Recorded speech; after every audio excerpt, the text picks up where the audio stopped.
মানুষকে ছোট ছোট সুন্দর কমপ্লিমেন্ট দেয়া শিখুন। এগুলো হয়তো আপনার কাছে তুচ্ছ মনে হতে পারে, কিন্তু যার জন্য বলা হচ্ছে তার কাছে এগুলো অনেক বড় হয়ে দাঁড়ায়। যেমন কেউ যদি সেজেগুজে আপনার সামনে আসে, তাকে বলুন, দারুণ লাগছে। নতুন হেয়ার কাট করলে বলুন, বাহ, চমৎকার হয়েছে। কেউ সামান্য এক গ্লাস পানি এগিয়ে নিলেও একবার তাকে থ্যাংক ইউ বা ধন্যবাদ বলুন। এই ছোট্ট ছোট্ট প্রশংসাগুলো আসলে খুব শক্তিশালী।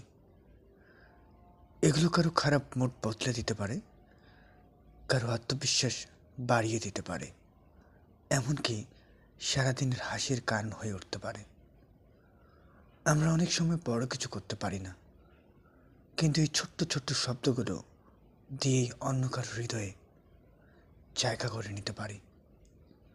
সত্যি বলতে, পৃথিবীকে সুন্দর করার জন্য খুব বড় কোনো কাজের দরকার নেই। মুখের সামান্য কিছু সুন্দর কথা, এটাই যথেষ্ট।